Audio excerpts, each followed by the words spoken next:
Hi friends, ఈరోజు చేపల కూర ఎలా చేసుకోవాలో ఈ వీడియోలో చూసేద్దాం. ఇదిగోండి ఫ్రెండ్స్, ఇది 2 kgs ఫిష్ అనమాట. సో దీన్ని ముందుగా మనము బాగా క్లీన్ చేసుకోవాలి. దాని తర్వాత ఒకవేళ ఎక్కువ లేట్ అయితే ఇందులో పసుపు ఉప్పు వేసుకొని బాగా మొత్తం అయ్యేటట్టు కలిపి పెట్టుకోవాలి. తర్వాత ఇందులో కావాల్సిన పదార్థములు కరివేపాకు, టమోటాలు, కొత్తిమీర, ఎర్రగడ్డలు, ధనాల పొడి, కారం పొడి, చెక్క లవంగాల పొడి, గరం మసాలా, తగినంత చింతపండు ముందే మనం నానబెట్టుకోవాలన్నమాట. ఈ విధంగా ఆ తర్వాత ఒక బౌల్ తీసుకొని అందులో సరిపడా నూనె వేసుకోవాలి. ఇదిగోండి ఫ్రెండ్స్, అల్లం పేస్ట్ కూడా ముందుగా మనం మిక్సీ చేసుకొని ఉండాలి. చూడండి ఫ్రెండ్స్, ఆయిల్ బాగా వేడైన తర్వాత ఇందులోకి మనం ఎర్రగడ్డలు తీసుకోవాలన్నమాట.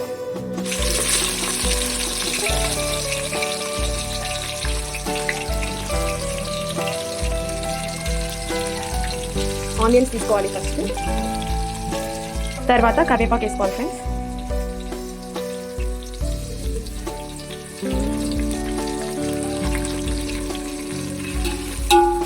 చూడండి ఫ్రెండ్స్, ఆనియన్స్ కరివేపాకు వేసుకున్నాము.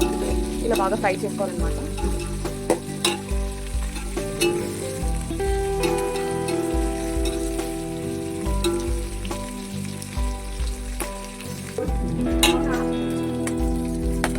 నెక్స్ట్ అల్లం పేస్ట్ వేసుకోవాలి ఫ్రెండ్స్.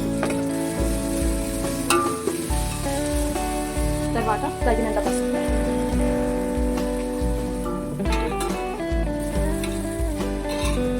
చూడండి ఫ్రెండ్స్, ఇలా బాగా మిక్స్ చేసుకోవాలి.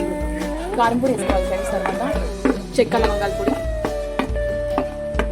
గరం మసాలా ఇలా యాడ్ చేసుకున్న తర్వాత బాగా మిక్స్ చేసుకోవాలి.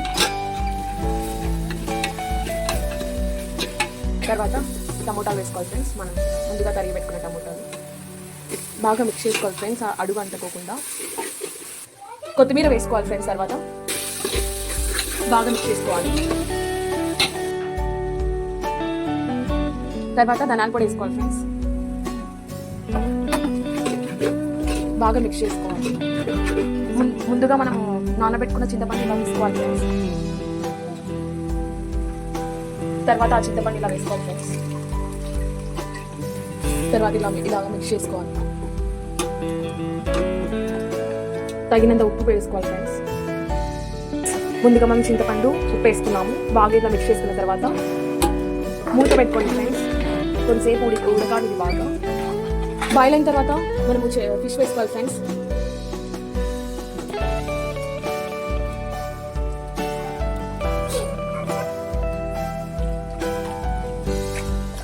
మనము గంటతో కలిపెట్టకూడదు ఫ్రెండ్స్, ఇలా చేసుకోవాలి.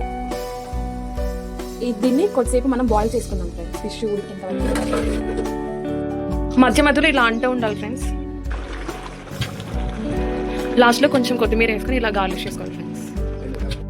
ఫ్రెండ్స్, లాస్ట్ బాయిల్ అయిన తర్వాత కర్రీ అయిపోయింది. ఆఫ్ చేసి చూడండి ఫ్రెండ్స్.